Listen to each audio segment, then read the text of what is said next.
Hello, and welcome to Takes One to Write One. I'm Katherine Arcady, and I'm a writer. However, my characters are everything but. While research gives me information about their jobs and lifestyles, it doesn't give me the first-hand experience needed to write a well-rounded character.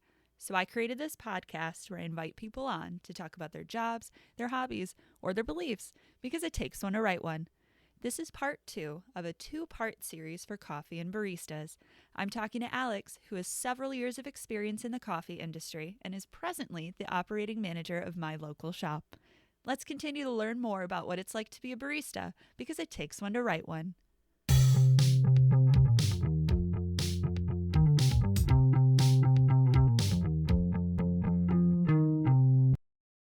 What movies or TV shows or songs or other media get what you do correct? I'm thinking You've Got Mail, that famous coffee scene. We just talked about Friends, Luke's Diner at Gilmore Girls, even Jitter's Coffee Shop in The Flash was a new one that I didn't know that they had a coffee shop. Do you watch certain things in media and can point out like, oh, they're doing that wrong, they're doing that wrong? Oh, 100%. So, like, Friends, honestly, I think it's because it was from the 90s. They got it right. They got the aesthetic right. That's when coffee shops were, like, getting super popular. They got the aesthetic right for a third wave shop, which is really nice.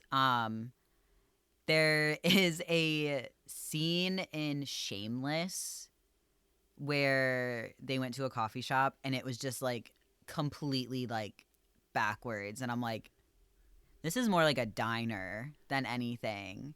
I can't like think of the exact example off the top of my head, but I remember watching that scene the multiple times that I've watched that show.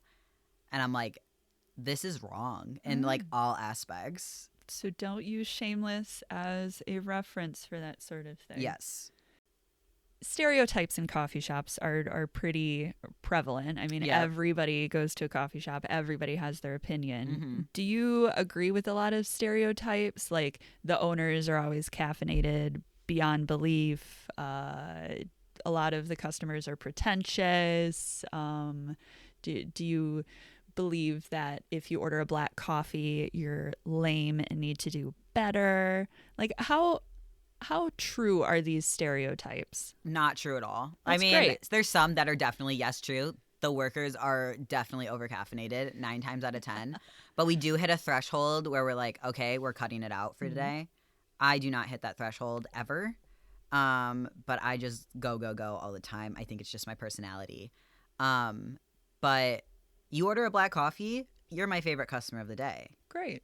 Like, I don't have to do anything. I just have to pour coffee.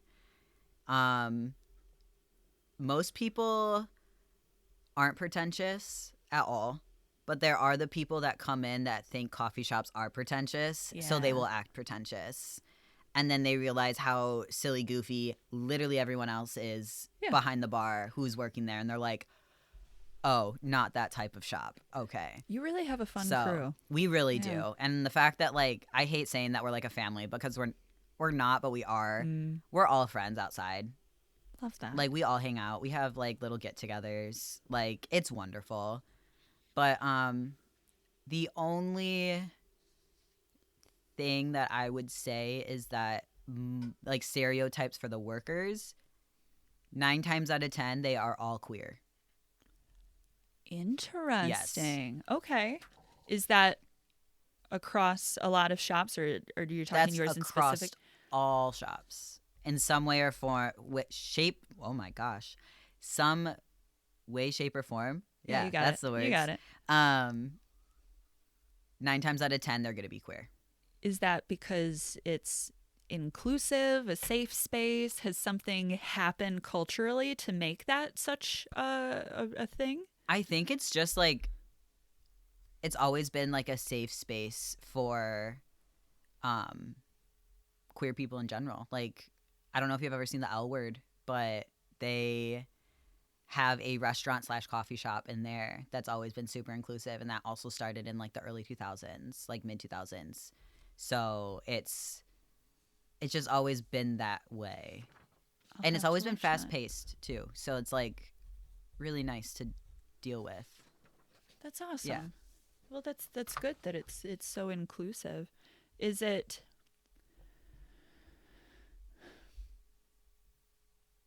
like it just happens that way, Yeah, right? it just happens. Like, it's not like we're like, this person's queer, we're gonna hire them. Mm, Like, no, that's not how it goes at all. Like, it just, those are most of the applicants. neat. Yes. Huh. That's really cool. So, if you could mute a sound while doing what you do, what sound would you mute? I would mute the jibber jabber of everyone in the coffee shop when it's busy, specifically, or babies crying. Oh yeah, cut that out. 9 times out of 10, I say that so often, they will take the child outside or they will leave. Wonderful. Hmm. But I understand, like, you can't help a baby crying. But like, that is one thing that I would probably mute. Makes sense. Yeah. So it's not the espresso grinder going. I don't even hear that half the time anymore. My brain has muted that. Okay. So then you kind of tune out some stuff that you're so used to hearing. It just becomes part of the job. Exactly. The only time I really ever hear the grinder going is first thing in the morning when no one's in there and I'm setting the grind, or when a customer's trying to talk to me while I'm grinding coffee. And then I realize that the grinder's like very loud and I'm like, I can't hear you right now. Please hold. That's funny. So are there sounds that just tickle your eardrums and leave you wanting more? I love the way milk sounds when it's being aerated. Oh, Yeah. okay. Like, good aerated. It's so nice. Like, I'm literally just like imagining it right now. Little own ASMR. I know. So would that be something that you put on your ASMR episode? If you were to make an ASMR video at the coffee shop, what would we hear? Beans pouring into the hopper. Ooh. Just beans. They sound so nice. And then milk steaming. And then probably coffee pouring into a cup. Ooh. Those are like my top 3. Right on. You did touch on this, overhearing a lot of hot goss in the shop. Is that like a regular thing, or do you go like a whole day without hearing anything? I'd be surprised if I go a whole day without hearing anything. But also, we are the venting spot for our regulars too. So even if I didn't hear anything like in the dining room of the shop, my regulars would be giving me everything. Ooh. Yeah. Everything about their day. That's lovely. I know. I love it. I'm like a little therapist. But like a very bad therapist, because I'm like, oh, heck yeah, do that. Enabling them. That's funny. Is your team pretty gossipy? Not really. Not with each other, at least. Like, if it's about a regular, we'll be like, oh my gosh, did you hear that so-and-so did this? 100%. Because we got to keep updated. Sure. We got to keep everyone updated on everyone, on the happenings. In the gossip HQ of the town, if you will. Oh, 100%. That's perfect. What sort of playlists? Well, actually, let me ask it this way. Does the soundscape of your work environment influence your productivity or creativity?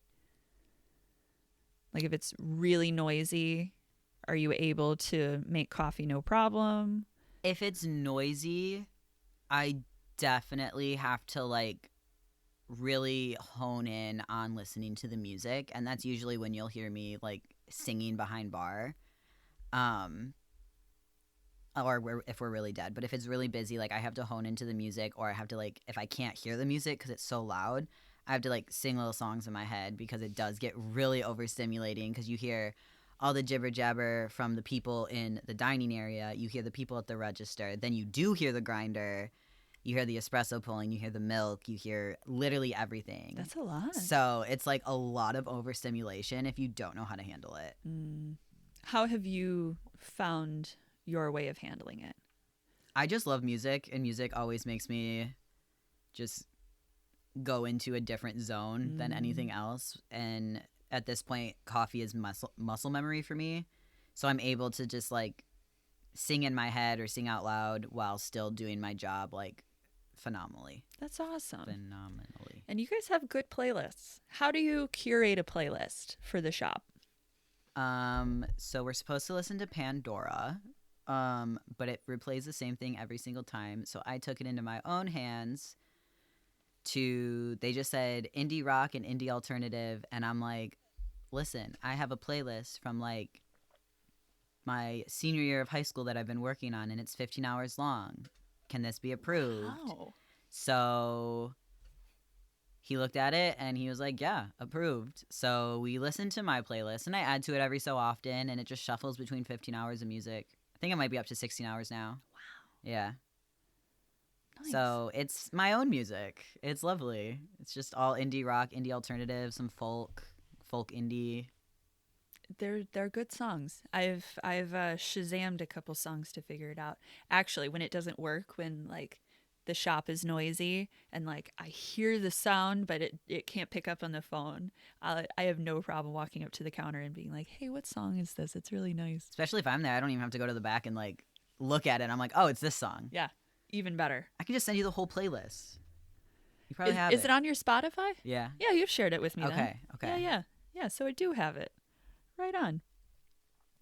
What sounds should guests not hear?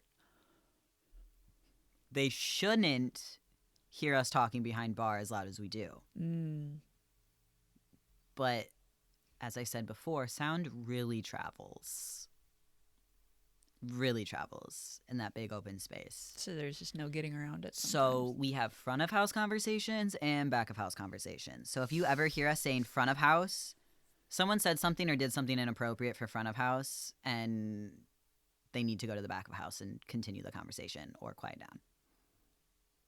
Noted. Yes. Ooh. If you ever hear me say front of house, like sternly, I'm like, no, get your booty back there, and we'll talk about it back there. You're not having a front of house conversation right now.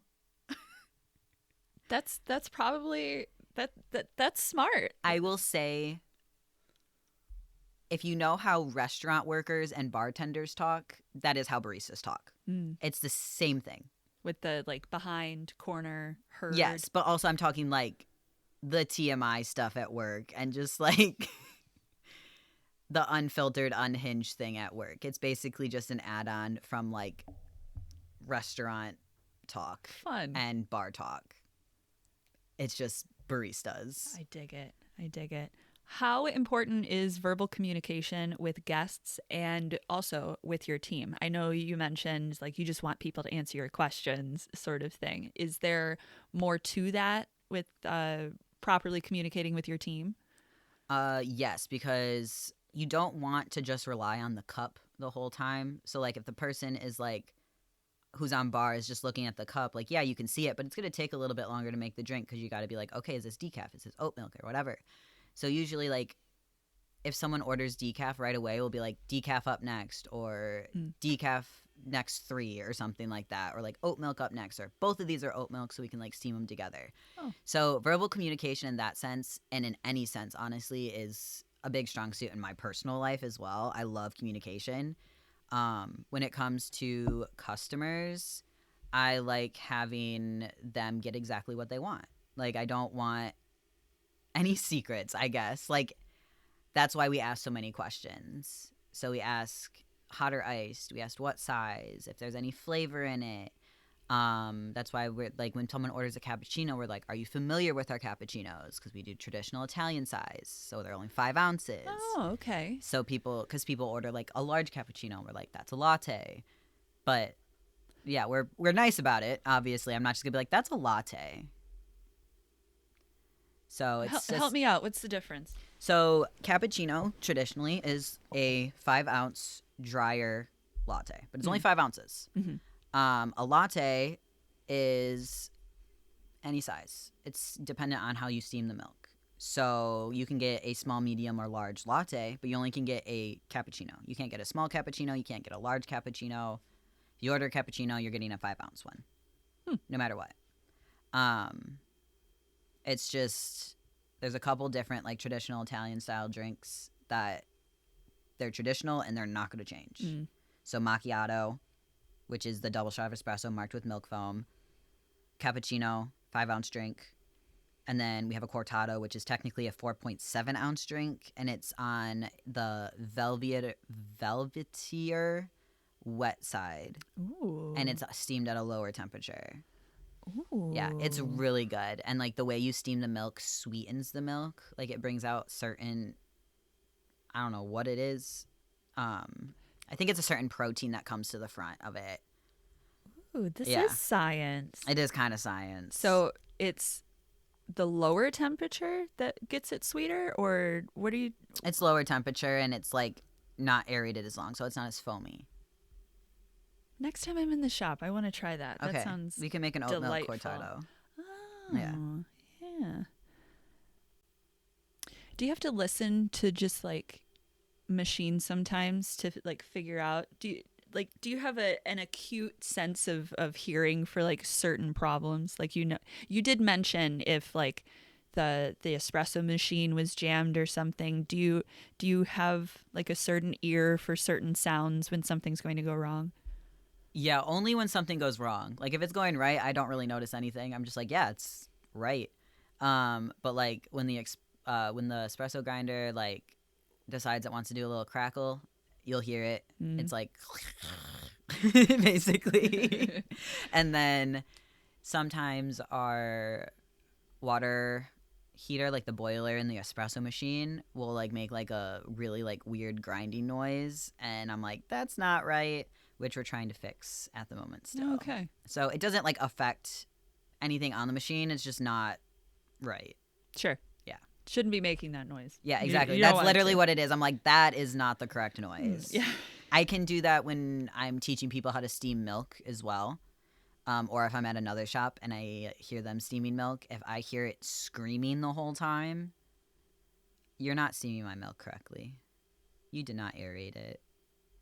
I know when it's to temp by the sound it is. Like, Really? it's crazy. Yeah. Is that just from experience and hearing it so often? Mm-hmm. Interesting. So when it's screaming, is that just like no air in it? It's just going to be warmed up milk. No microfoam, no nothing. Microfoam compared to regular foam? Microfoam is like what makes a latte art. Oh. Yeah, like the frothiness. Oh, neat. I'm learning so much. I mean, I hope I would. So what's the typical dress code? At first, when we first opened, they tried to push like certain shirts. Like they had shirts made for us. But I didn't like them. And I kind of get what I want, and I hate to say that, but I really do. I just didn't like the way they felt on me. They're super thin and just like not and super, super tight. And I'm like, I'm a layers person and I like baggier clothes. So I was like, well, our other shop doesn't have a dress code, like other than like you can't wear skirts, you can't wear tank tops, like you can't wear shorts. So why don't we just do that and like keep it across the board? And they're like, you know what? Yeah, that's a little bit better because it can show everyone's individualism. So like, love that. There's really not a dress code as long as you're like safe to work with hot liquids. So, and closed-toed shoes. Sure. You can wear Crocs though, as long as you wear socks. It doesn't make sense, but I think it's comfortability for us. But are those closed-toed? They're closed-toed, but they have holes in them. They have like all the holes, so you got to wear it with socks. Yeah. Oh God. But also, don't let your dogs out. Just keep them in socks. That's hilarious. Do you have a love-hate relationship with any of the appliances? The espresso machine. Hate it, but I love it because it's so pretty. What model do you guys have? Are there different models? Like different so many makers? different models. So the one that we have right now, it's La Mazzarocco. It's straight from Italy. It's like a $35,000 machine. That's not even the most expensive either. Yes. I work on a $35,000 machine every day. Crazy. My mouth is agape. Like, what makes it $35,000? I mean, everything that goes into it. Like, there's 2 boilers in it. Like the portafilters. Like, just everything for coffee, if it's made properly, is expensive. I don't know why. I don't know who decided this, but it is so expensive. A steaming pitcher, a 12-ounce steaming pitcher is like the stainless steel one? $30. For what? Hell if I know. And you said that's not the most expensive appliance? Yep. What is? Well, it's the most expensive appliance that we have. Oh. But it's not the most expensive espresso machine you can get. Like I our other see. shop has like a $50,000 machine. And that's because it has one extra like group head, which is like where the espresso comes out. Yeah. We did used to have the same one, but theirs broke because it was 10 years old. Oh. Yeah, just so you're just like casually spending like half $100,000 in 10 years, every 10 years. Oh. Yeah, just casual. All right. Goodness. So, Yeah. you mentioned the part where the espresso comes out. It's like that, like. It's called a portafilter or a group head. Yeah. Are you saying like group? Group. Yeah. Okay. So group head is the part that's on the machine. Portafilter is the thing that like comes off. That you tamp with? Yep, that we tamp. Yeah. Oh. What's the science with tamping? It's like 25 pounds of pressure, but it's give or take because that also depends on the flow of the water because that also compacts it or not compacts it enough. So if you don't tamp it, if you're just like terrible, whatever. No. Really? Disgusting. Nothing's going to happen. Good, at least. Yeah, nothing good will happen. Noted. So the pressure gets it to a certain for the water flow. Mm-hmm. This is all based on the coarse ground, the bean itself. Do you notice the difference, like single origin versus blend? Is there more work or less work, or like more science or less science between the two of them? So usually with single origin, it's actually less work because it's one singular bean. So there's less oils on the bean. So it's easier to like grind and easier to like, I don't know that science behind it, unfortunately, but I will learn. I'm going to learn now because I just realized I didn't know that. But with a blend, there's going to be more oils on the beans because it's multiple different beans together. So it's going to be a different grind set than just a regular bean. All right. I guess I didn't imagine that there was like, is there such thing as like coffee oil? Like, could you? I don't know what it's called, but I think it's just like oil from the roasting process. Oh, yeah. I see. Next time you're in the shop, I'll have you feel the beans, I guess. Yes, and so you can tell like what it means. Well, this is a good segue to the question: do coffee beans or grounds have a distinct feeling or tactile characteristic that you look for? So there's certain, like with the grounds, you want it to look a certain way. If you stick your hand in a bag of coffee beans, I'm sure that feels delightful. I know. I really want to like be in a bath full of just like beans. Ooh. I feel like that'd be so nice. Like a little massage. But also very crunchy. They would break. The spa in town is are they brittle? Kind of, yeah. Huh. They're very crunchy. Could you like eat them? Yeah. I mean, I don't like to eat them just to eat them, but if I need to know what bean they are, I know exactly what they taste like. Really? Yeah. So you're able to like take like a sommelier. The difference between like house blend or dark roast or like the single origin we have at the moment, yeah. Or like our espresso roast. Is it true that if you roast it longer, there's less caffeine? Mm-hmm. So the darker the roast, the less caffeine there is. I used to think it was the opposite way. And Everyone then I was thinks ordering blonde roasts and wondering why I was bouncing off the wall. Mm-hmm. Is Yeah. blonde roast like a Starbucks specific thing? Or is it like blonde, light roast? the word blonde, yes. Okay. But light roast is just all around coffee. I don't have a light roast, so. All right. I have a Then true it's medium not a problem. and a medium dark. True medium, medium dark. Does it go like light, medium, medium? I only got two roasts. Sure. Yeah, is there like in the world of coffee? Yeah, it's is just there, like a light scale? It's light, medium, dark, and then you can get like a middle ground between like light and like medium dark, and then you can get like French roast or Italian roast, which is like, and Colombian, which is just dark, like dark mud water. I mean, you can get really, really good Colombian and Italian and French roast. It's still good, but it's just like, if you don't make it right, it's mud water. I see. What makes a good pour over? the amount of grams of coffee in there and the technique for it. So for our pour over that we have right now, it's 18 grams. No, not 18. 28 grams. I was thinking of my grind. 28 grams of Costa Rica blend, and not blend, but beans. And then we grind that on a pour over setting on our actual coffee grinder. And then you get your V60, which is like the little filter thing that holds it, and you wet the filter with hot water first, so that way it's not resisting anything like until like when you put the beans in, and then you'll go over it and you'll just like kind of like zigzag it, and then you'll wait for it to become like a little blanket on the top, and then you'll go around in a circle to get all the grinds off like the sides of the filter, and then you'll do that one more time, and then your pour over should be done. Really? It takes time. It takes like lovely. 5 minutes. I'm actually thinking about doing like getting rid of my my coffee maker that I have at home because I am a terrible barista and I have a Keurig. I'm telling. Everyone knows. Everyone knows. I don't want to go to work on my day off.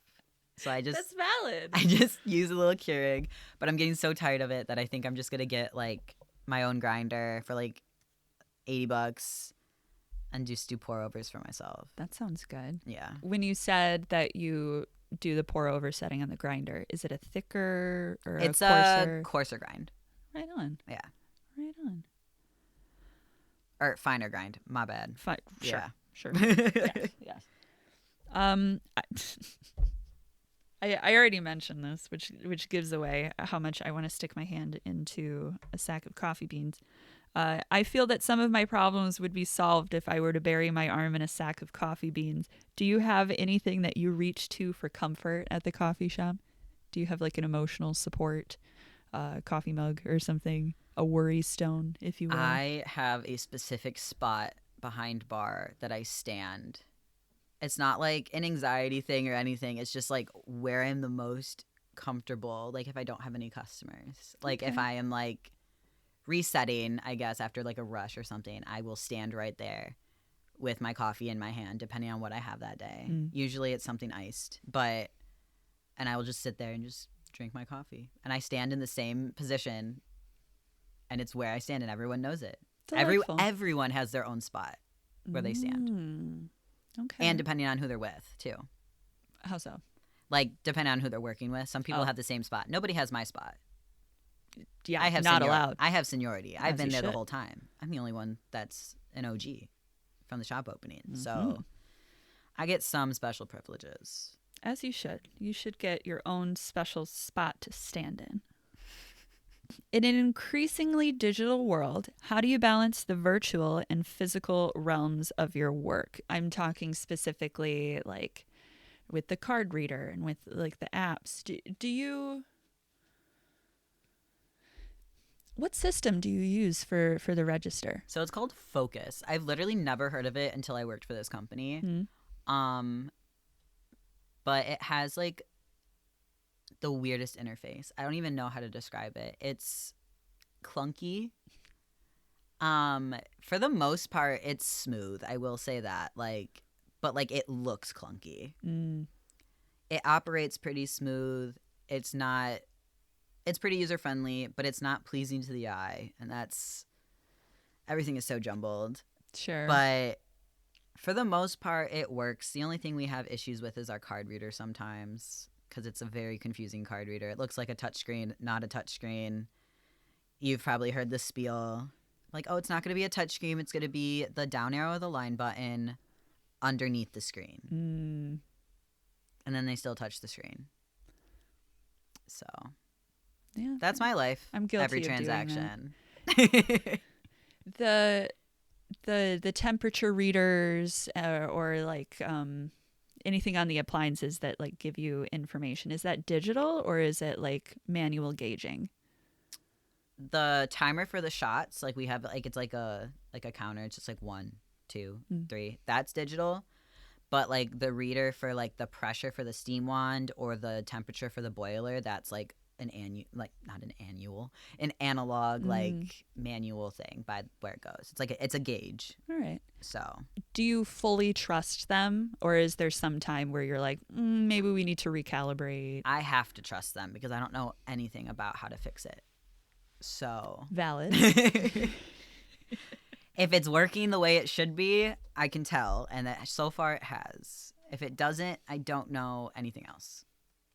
I call the people and I say, hey, my machine's doing something funky. Can you fix it? Who do you call? Coffee Express, which is the people who gave us the machine. They work on it, like do all the maintenance and stuff. That's important. Yes. Having somebody. You got to have someone to do maintenance. Is Coffee Express like everybody goes to Coffee Express, or is that like just third wave? It's our roasting company. Oh. Yeah. I see. So I would like to talk about the tipping system as far as coffee shops go. Do you have any immediate thoughts on tipping? I love that we get tipped. We're hourly employees, so honestly, tipping is just like a perk. Mm-hmm. But I do make a decent amount of my money from tipping. We make between like $7 and $8 an hour with tips. Oh, okay. So on top of our hourly pay. Right on. Which we're in a small town. Usually people tip pretty well, so that's really high. I've been at shops before where it's like $5 an hour, $3 an hour tip-wise. Really? Yeah, so it's really dependent on where you are and what kind of town or city that you're in. But I think that every tipped employee should be an hourly employee with tips as a plus. My personal opinion, everyone needs a living wage. Sure. So. And that's not always the case then? No. Hmm. In most coffee shops, yes, but like restaurants and stuff, like a lot of restaurants have like espresso bars now, and like, but they still just make their regular like waitress serving pay. Do you see more like 15% tips, 18%, like just $1 per drink in the jar? What do you tend to notice, people? It's mostly $1 or $2, which is honestly fine. Most drinks are between $5 and $6, so it's probably around like 10-15%. But there's people that drop in 20s. There's people that drop in 10s. Like we get a lot of 5s too. So like people there's tip. That's like so it makes up for people who don't, and which like that's fine. Like I don't expect anybody to tip. So it's really nice to have the people that do go above and beyond and make sure that they know that that's our spending money, essentially. Sure. And that goes directly to us. Like, we get so many people are like, if I tip on card, does that go directly to you? And I said, yes, it does. Because it does. Good. Yeah. Sometimes it doesn't if it's on card. There's like a slight fee at the end of the day. So like if we make $200 in credit card tips, only $2 comes out. Oh, okay. And is that so like the credit card services? Yeah. So it's like $198 goes straight to us. Like when I do paperwork, it goes straight to our tip bag. Love that. Yeah. So that's ideal. Yeah. It's really, really nice. I love the way that my company does tips. That's good. Do you notice anything that is not currency ending up in your tip jars? Rocks. Like crystals. Okay. Someone gave us not selenite, citrine. Yeah. We have citrine in there right now, and then a sparkly rock. And we're just keeping it in there. Citrine's been in there for like 2 years now. We found an SD card, like a micro SD card once. It's still sitting like somewhere near the thing because I'm like, I'm not gonna put that in anything. Right. I'm like, hopefully it doesn't have the secrets to the universe on it because I'm not putting that in anything that I own. Yeah. How did that happen? Did you see it, or it just like ended up there? No, it just ended up there. Like I was like sorting through tips and like counting them down to like combine them, and I just see an SD card and I was like, that's suspicious. That is suspicious. Someone's gave us a pre-roll before. That's nice. Yeah. I said, don't put that in my tip jar anymore though. Yeah. And they said, okay, cool. Valid. So now they just hand them directly to me. I mean, and I'm like, that's a very nice tip. Very nice. I get them very often. It's wonderful. Do you? Yeah. He works for a company though, like a cannabis company. Sense. So yeah. And they're popping up in town. They're opening another one. Another now. one? Yeah. Oh my gosh. Yeah. Oh, let's talk about some coffee temperatures. You mentioned steaming milk no more than 165 degrees, right? 160 is when it starts to be like too hot. Is when it like burns. So then you guys do it at what temperature? We kind of just go by feel. Like we don't have like a thermometer or anything. Right on. But it's usually around 140 to 150. Okay. And then with the other drinks that you serve, you mentioned like perfect drinking temperatures. If something like if an espresso shot was pulled poorly, like it's too sour or something, is there any saving that with the other ingredients with the drinks that you put in, or a bad pull is a bad pull is a bad pull? Bad pull's a bad pull. Okay.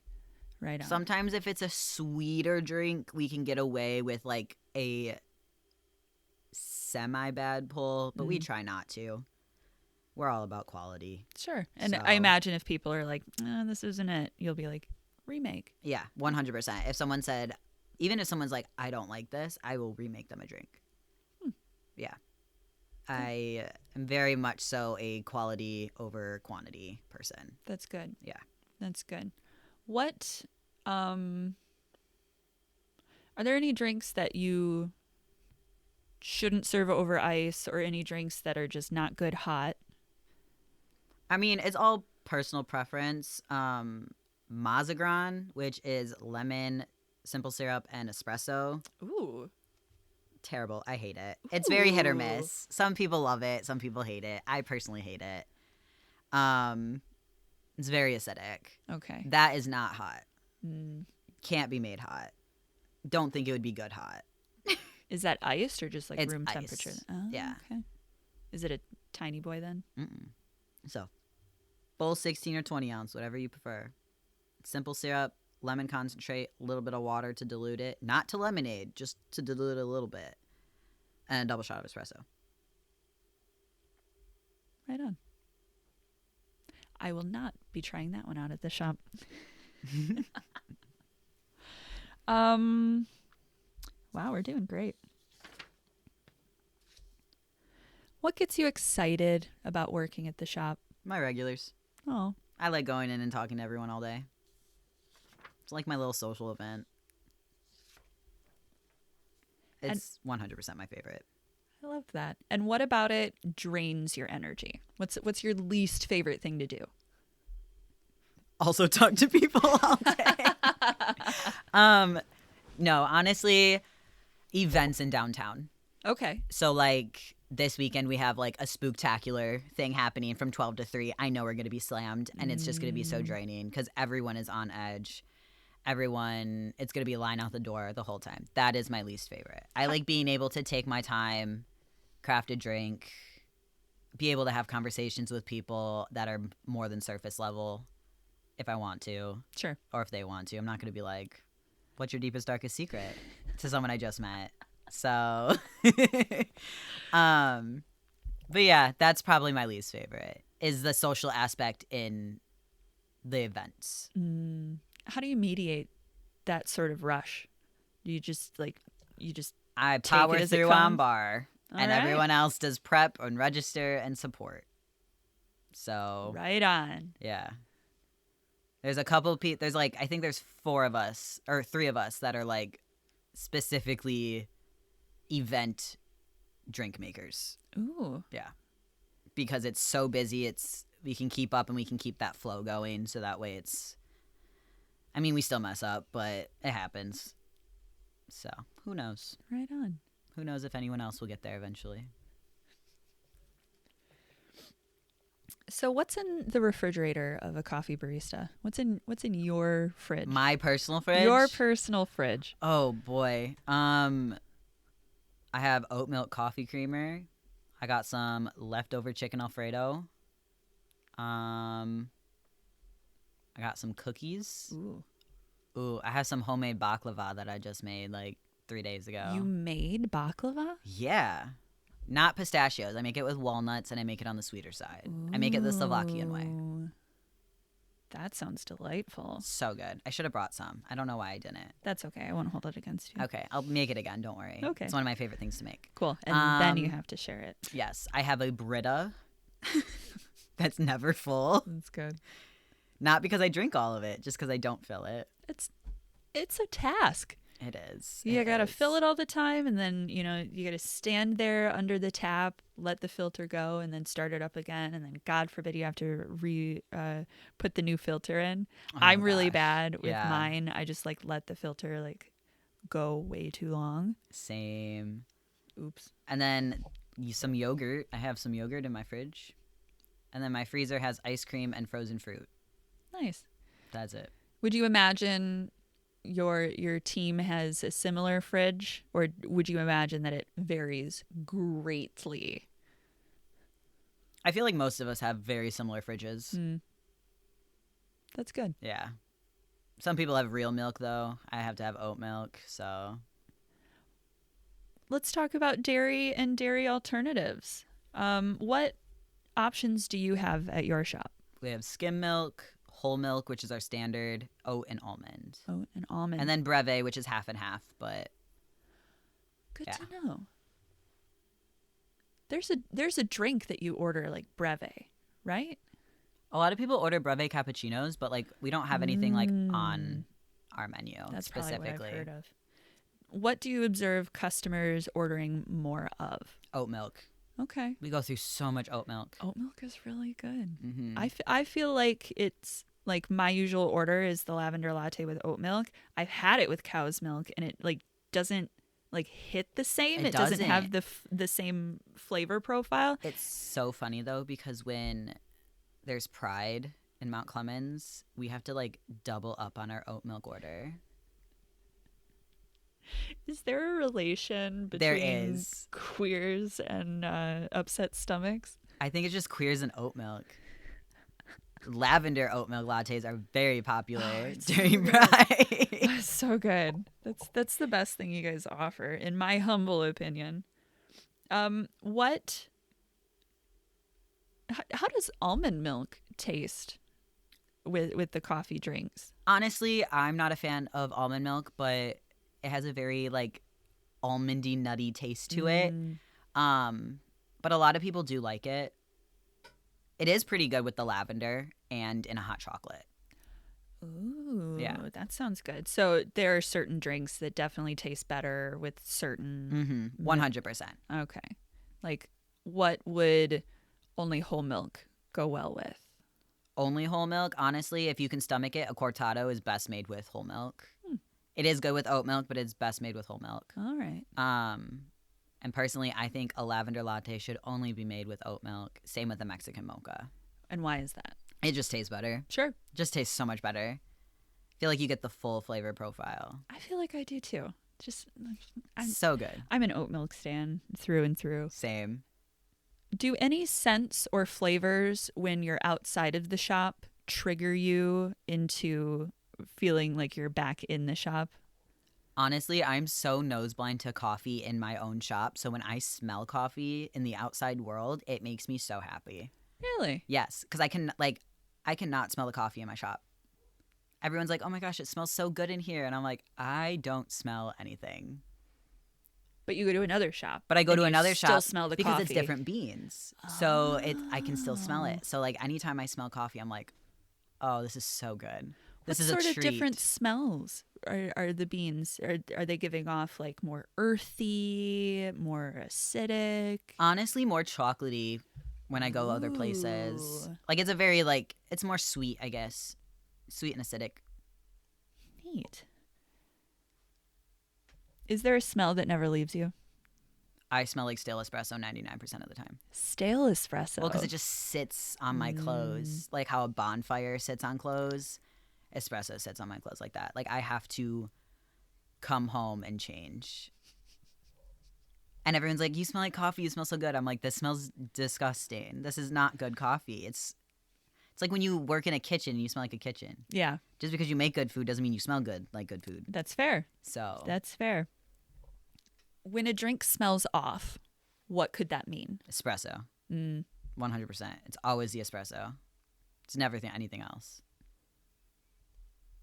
Is it going back to the acidic smell? Yeah, acidic, sour. You can just So espresso and coffee tasting is a lot like wine tasting or beer tasting. It's like the smell, the aftertaste, the initial taste, that type of stuff. Mm. So you can smell it if it's not good. Is the smell like when it's coming out of the the group head Portafilter. portafilter? Mm-hmm. All right, so when it's coming out of the portafilter, can you smell it there, or do you need to be like I need to be inches like close? right to it. Oh, okay. Yeah. Do you ever like sniff the coffee behind the bar, or does Not it... for a customer's drink because my septum ring is Oh, far too yeah. big and I'm not trying to accidentally dip my septum ring in someone's coffee. That's a very unfortunate teabagging. And then when a drink tastes off, what could that mean to you? Mostly just the espresso. Just or the there's espresso. Yeah, it's always going to be the espresso if it tastes off. Really? Mm-hmm. Have you had to smell your share of spoiled milk? No, because I look at the dates. Smart. Yeah. We also just go through the milk so quickly that we don't have to. But rotten milk, I mean, I guess spoiled milk, like if we spill something, we don't realize we spilled it and it like sat overnight, that might be a different story. But that's very, very rare because we have a pretty clean shop. So you go through milk pretty quickly. Is there something where like this box of XYZ has been here for like way too long because you never use it? Dark brown sugar, because we make a lot of our syrups house made. So dark brown sugar is only for our Christmas seasonal for gingerbread. Ooh. Yeah, so like it sits for like a year, but it doesn't expire for like 2 years. So Sure. When you make your syrups, what's the process with that? we basically just make a simple syrup. So like our vanilla is split vanilla beans with sugar and hot water. Yum. So, and everything's measured out completely. I'm not going to say how much is in each. Sure. Because Sure. then I'll Proprietary just blend. give it away. But yeah, we make our chai in house. We have vanilla, brown sugar, cinnamon, lavender, cinnamon cayenne. Our seasonals, which right now we have caramel apple. We also have raspberry white chocolate at some points. Ooh. French toast, gingerbread, hot honey. And then we also make our hazelnut, simple syrup, and coconut in-house. And our chai. I don't remember if I said that. I think that was the first thing I said. Yeah, those are all our house-made syrups. The only ones we don't have house-made are pumpkin, chocolate, white chocolate, and caramel. Sure. And honey. What is the hot honey flavor? It's cinnamon cayenne with honey. Oh. Yeah. Okay. Yum. Mm-hmm. It's really good in a dirty chai. Damn, if I weren't allergic. I know. It takes the fun out of a lot of stuff. The term third place originates from a 1989 book called The Great Good Place by sociologist Ray Oldenburg. He characterized third places as locations that facilitate social interaction outside of the people you live or work with and encourage public relaxation. They are places where you encounter regulars or frequenters of a space, as well as potential new connections. Third places tend to foster light, pleasant conversation, and are free from expectations of productivity. Overall, I imagine you want guests to enjoy their time in the shop. Are there challenges or considerations that you make related to maintaining a balanced sensory environment? We always try to make sure like people who are in meetings and stuff use headphones because you don't want everyone to hear everyone's conversations. We try to keep people like volume at a minimum. Try to keep our volume at a minimum. Our music likes to be set at like a perfect like volume just so it's not overbearing to people, but then again that's not complete silence and you're just hearing people talk or breathe Mouth or like noises. yeah, God for real. forbid. I would not be happy with that. Making sure that like that our volume's not super loud, but also if we're taking an order that it's enough for the person to hear over the commotion in the shop when it does happen. Sure. What does it mean to you to have your shop be a third place? The world, honestly. I love knowing that I am a big part of why it feels that way to people. Not only because I've been there since the beginning, but because I create a certain atmosphere with my workers and my staff in general to have a certain aura and vibe about them when they're at work. It's really important. Yeah, it's my favorite thing because I like to keep morale up in general. Like, I want to make sure that my staff's okay. Because if my staff's okay, no one's going to have a good day at the end of the day. So it's a lot of work that I put in behind the scenes because I do care about my staff, what I do on the clock, and what I do for the customers. I love that. That's really cool. And you mentioned that a lot of your customers are, working from home or remotely or just even come in to do work. I know that I do. Mm-hmm. I go in for a cup of coffee, 2 hours, work on some novel writing. What sort of work do you see people doing there? I see a lot of people drawing. Really? Like, a lot of artists come in. A lot of writers, a lot of artists, a lot of graphic designers. So, I mean, I know that falls under artistry, but, like, it's just a lot of, like, hands-on people. People paint in there. There's a group of people who like comics a lot. They come in every Sunday, like, in the evening, and they just read comics together. Like, they have, like, a whole setup. It's amazing. Love that. Yeah. Like, so many different types of people come in. It's crazy. Like, I can't say that I have one demographic over another. That's really awesome. Yeah. It's such a variety of people. If you were to make a candle representing your coffee shop, what fragrances would it have? It would have definitely Bella's perfume. Okay. Because she smells so good and it's not overpowering. But everyone compliments her on her perfume. So it would have that, little bit of chocolatey notes, because that's how our beans are. It's very rich, very earthy, but also chocolatey. And this is going to sound so bad, but every time you go outside, it is downtown. There is a sewer outside. And you just get that. And probably a little bit of weed smell. Yeah. It's definitely a character candle. Like a little joke candle, gag candle. But, like, that. It has that towny feel. It does. I'd buy it. That sounds A little good. bit of pastries sprinkled in, too, from next door. Yeah. I think that'd be a good one. Is that where you get your macarons from? No, we get them from another place in Warren, like a whole wholesale bakery. Nice. Where else do you get, like, you have sandwiches and wraps? So we get sandwiches across the street, and then, those are wraps, and then our puddings come from our other shop. Puddings? Yeah. Super good, too. Ooh, they're so good. Delightful. Yeah. Do you imagine that you'll have a fuller menu, or do you think that what you have is sufficient? This is what we're going to have. We have no room to put a kitchen in. Sure. Yeah. Like, there's our back room looks vast, not vast. Yeah. It's a hallway and then a triple sink. So we have no room for a kitchen. Heard. Yeah. That makes sense. Murphy's Law states that anything that can go wrong will go wrong. What is something that perhaps is often overlooked or forgotten when it comes to operating a coffee shop? Ordering always gets screwed up. You never have enough of something, or you order too much of something. Always. Okay. Like, this week I'm out of pumpkin because I ordered 3 cases. They sent me 3 bottles. Oh. So, like, it's one thing a week at least goes wrong. This week and last week were both pumpkin. So hopefully Thursday when I get my delivery of pumpkin, it is 2 cases. Yeah. And not 2 bottles. 2 bottles. Do you get monthly or weekly deliveries? Weekly. I bet that's necessary. Yes, extremely. Especially at this time of year.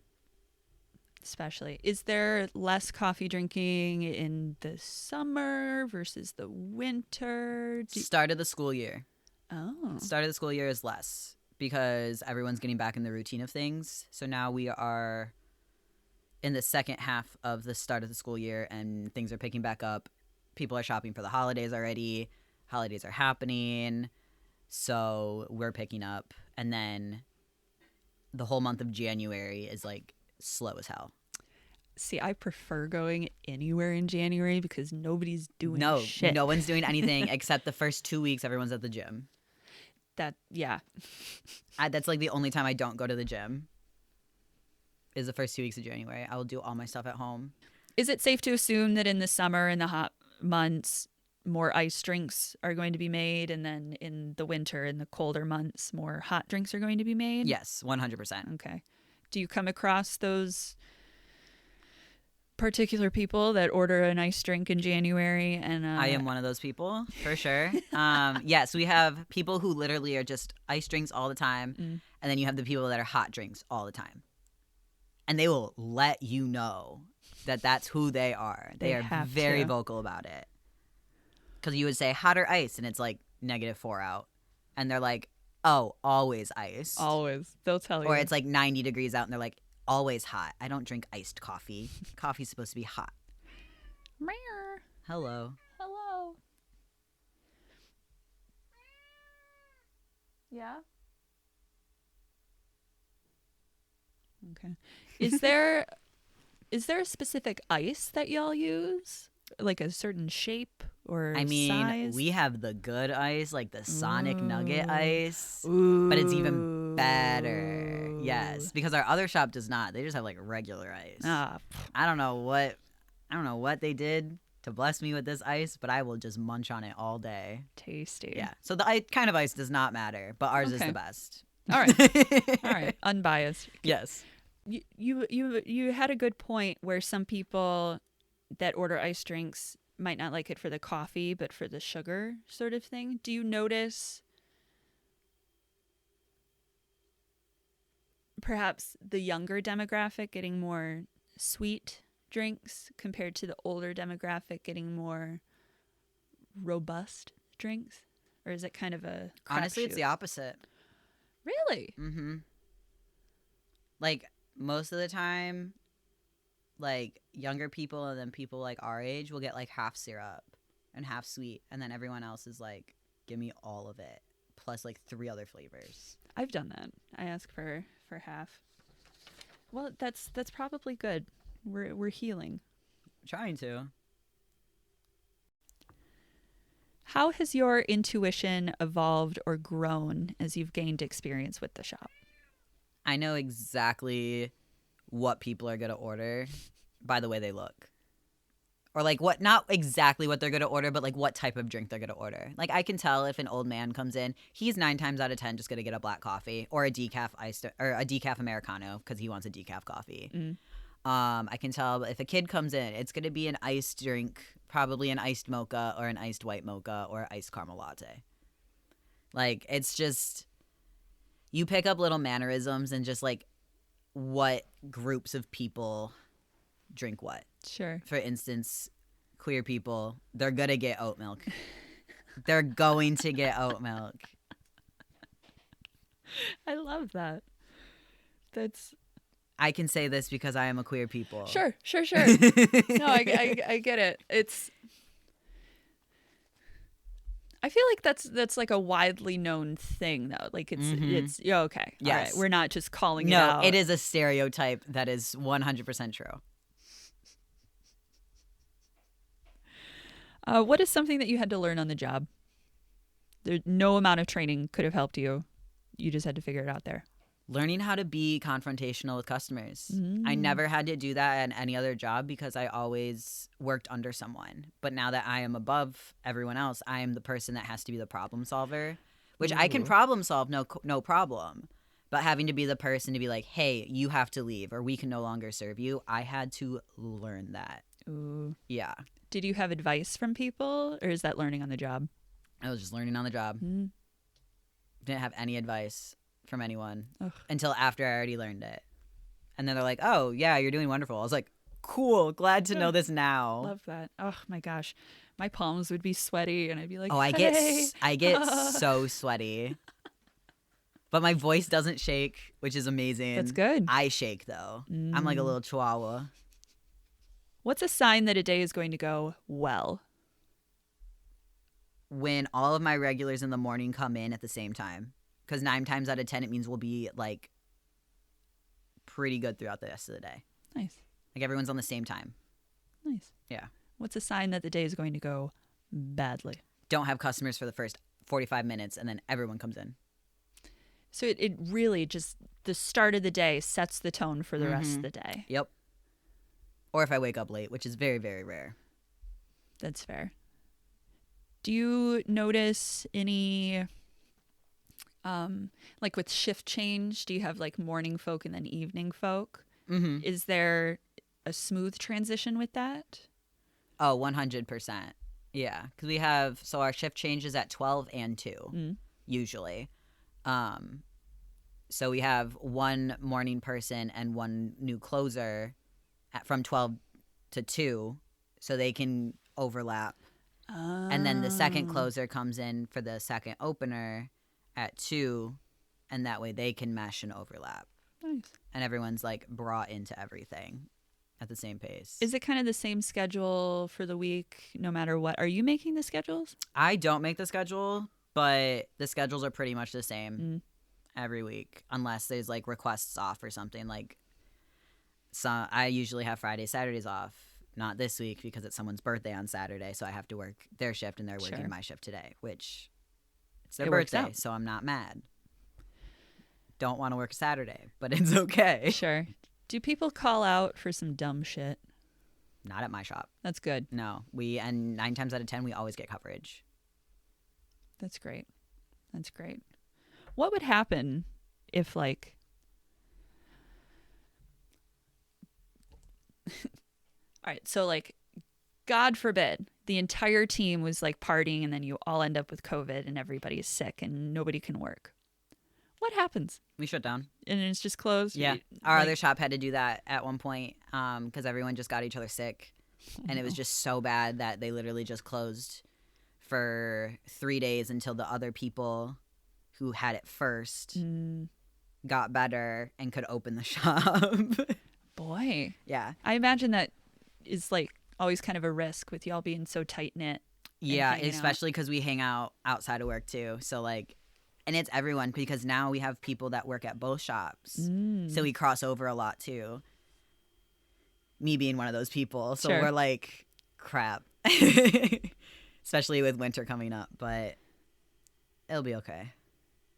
Do you have any advice for individuals who are aspiring to be a barista entering the world of coffee shops?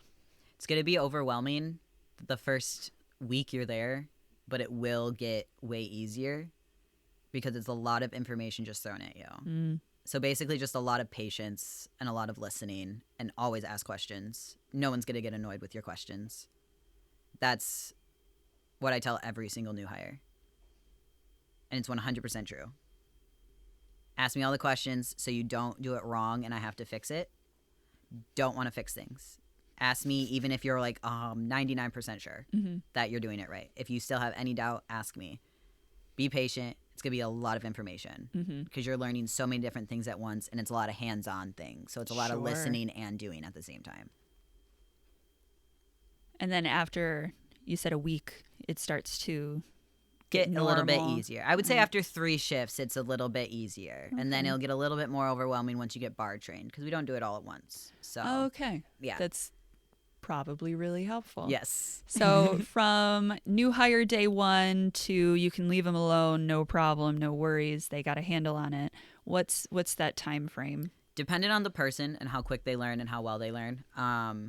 Lately, it's been about a month and a half. Great. But we can't leave them alone. But like to the point where I can like run to my car real quick if need be, or run downstairs to grab something or do some paperwork.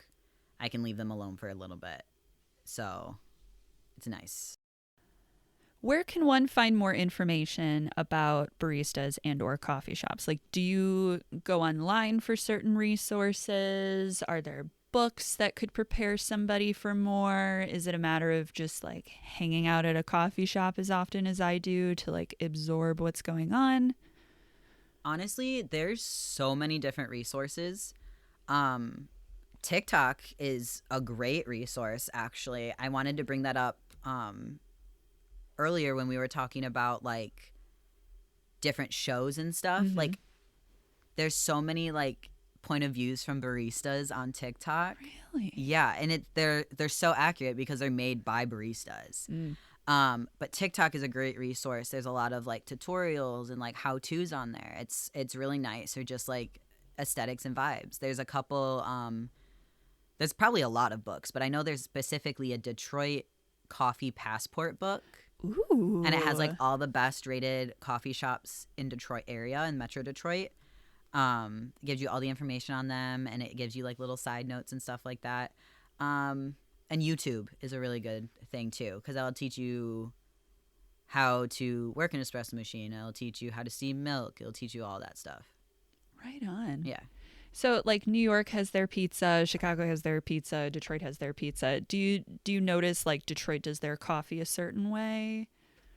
No, but Toronto does. Oh. Toronto is like the coffee capital of Canada. I bring that up because it's only 3 hours away. Sure. How do they do it differently? They don't do it differently, but it's like they're like the coffee capital. So it's just they have such a... I'm trying to think of the way to put this. Is they have so many more coffee shops, so they have way more variety. Let me put it that way. Yes. Okay. Is Toronto like an equivalent to Seattle? I've heard that Essentially, Seattle. yeah. All Yeah, right. with the amount of coffee shops specifically. How important is networking or building professional relationships within the industry? Honestly, it's really, really important if you want to continue. If it's just like a job, it's not super, like if you're just doing it through college, like it's not super important. But for me, the company that I work for has a lot of other restaurants and companies, and networking through those people is I'm able to learn how to bartend and bar back. Ooh. And so it gives me a lot more opportunities for like, for instance, like if I do need to make some extra cash and they don't allow me overtime at my job, I can go bartend at another place. And once I get experience there, that opens up any other restaurant that I want to go to. Sure. Or any other bar that I want to bartend at. But people knowing that you make good coffee, you can get a job at any coffee shop. And that's huge. Sure. Yeah. Sure. Which is why I've been able to be in coffee for the last 10 years. What strategies have you found effective for nurturing these connections?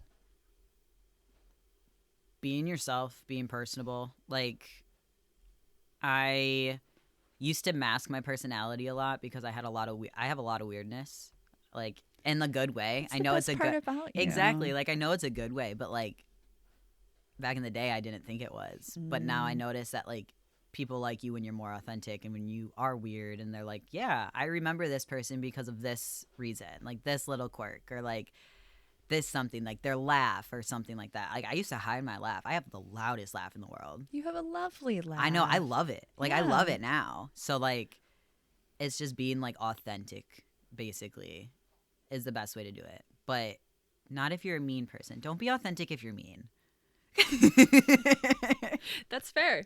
Yeah, don't be authentic if you're mean, because then you won't get anywhere. Or just like try not being mean, and then your authentic version's not Yeah. mean. Step one. Yeah. Alex, the life coach. I mean, I imagine you have to be a life coach to some level being a barista. Where you're like Unfortunately. yeah. Yeah. I get so much trauma dump. Ooh. Yeah. Sometimes I'm like, can you just like move along, please? Yeah. I don't know you like that. My regulars I'll listen to all day. Sure. But people I just met, I'm like, because we are right by a court too. So like I get Yeah. so many things. You get the lunchtime folk. Ooh, I can imagine. Yeah. How many times does one visit a coffee shop before they become a regular? Or like what elements does a customer have where you're like, oh, they're a regular? Once I can remember what they get. Hmm. So like probably 5 times in like a 2-week span. Give or All right. take. Unless they like really made a connection with me, or I like right off. Yeah, or like I thought they were super pretty because then I remember faces. So What is something that you think most people working in coffee shops might like changed about the industry? the hourly rate, it's low because we are tipped, but the people who aren't as lucky to be at a shop that gets good tips still suffer. Sure. Most shops start at 10 an hour. Yeah. That's low. Like low.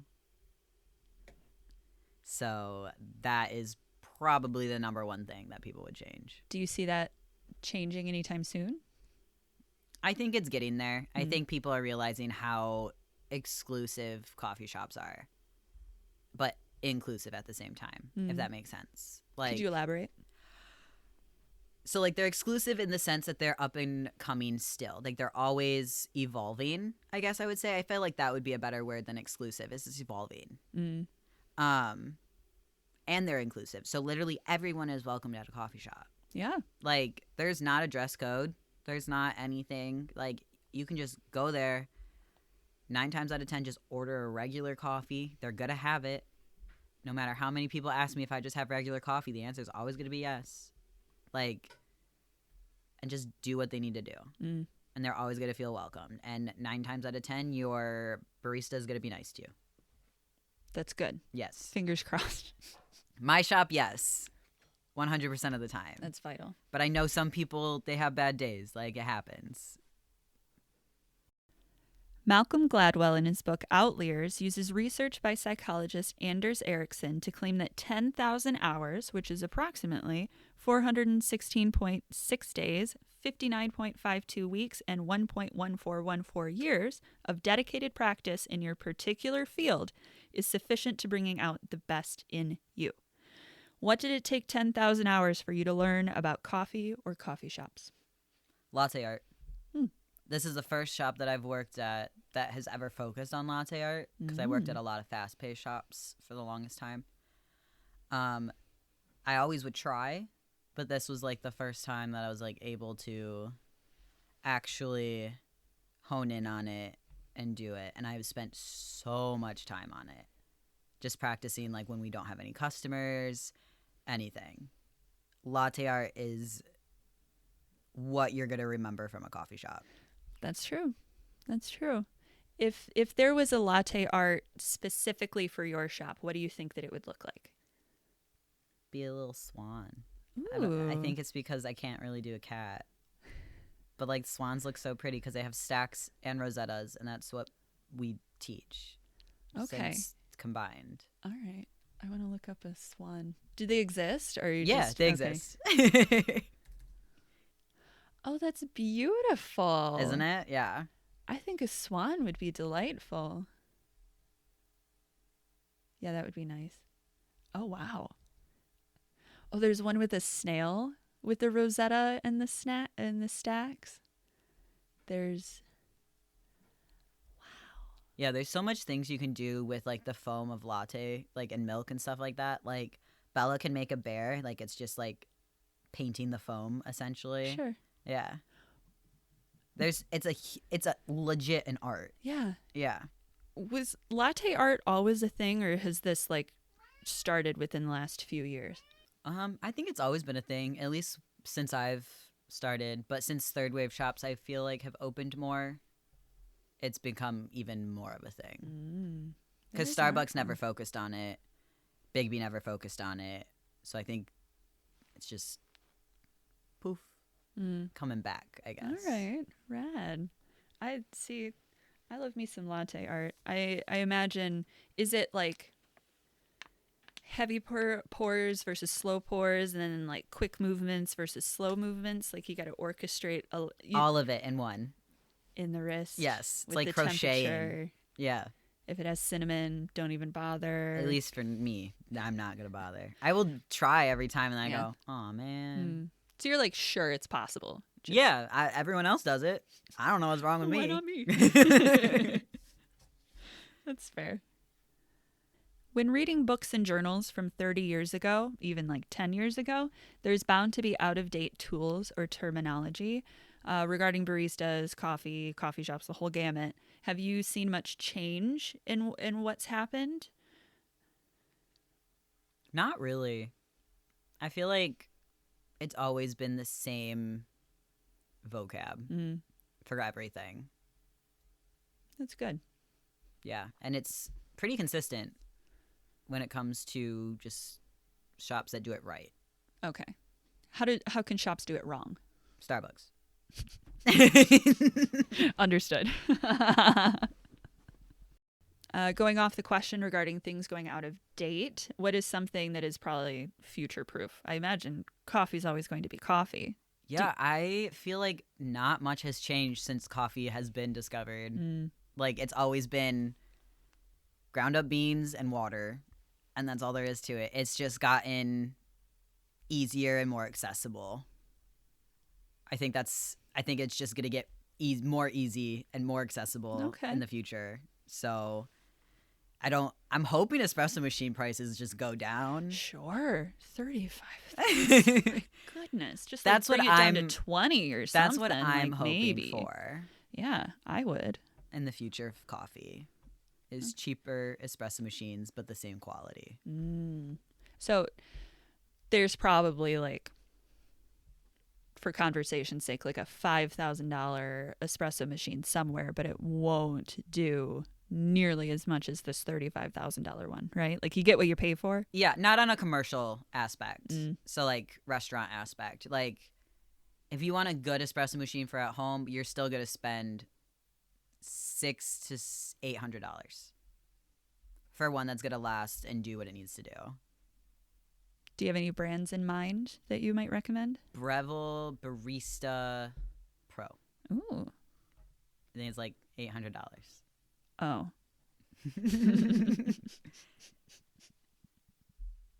That's why I have a Keurig. That makes sense. If you read blank in a book about coffee, baristas, coffee shop, whatever, if you read blank, you would know that the author did their research. That's a tough one. Oh my gosh. How to steam milk properly. Okay. Or traditional Italian drinks. If they say you cannot get a different size cappuccino and caramel macchiatos aren't real. You've done your research. That you have done your research and you are correct. All right. Final question. What? Oh my gosh, we've come this far. This is lovely. If somebody wasn't in this field, they would never believe what? My fingertips are almost gone. Like my fingerprints. Because they've been burned off? Yeah. All right. Are they coming back? I don't know. I still work with coffee, so probably not. That's true. They're very smooth. That's why my hands are so soft. Oh, that's all it takes? Just burning off fingertips and other identifying features? Exactly. Ooh, you could get away with murder. I don't know if I'd go that far, but crimes. Love crimes. You could get away Don't with love some crimes. There's a storyline. Like, it's the barista. Ooh, now we're talking. Yeah, I think we did a great job. That was a lovely conversation. Thank you so much for sitting down with me. Yeah, of course. Of course. This has been the second part of a 2-part series for coffee and baristas. I hope you learned more. I know I did. Thanks for listening, and stay tuned for the next podcast. Follow me at Takes One to Write One on Instagram and Pinterest, and vibe to my curated playlists on Spotify. Until then, I'm Katherine Arcady, and remember, it takes one to write one.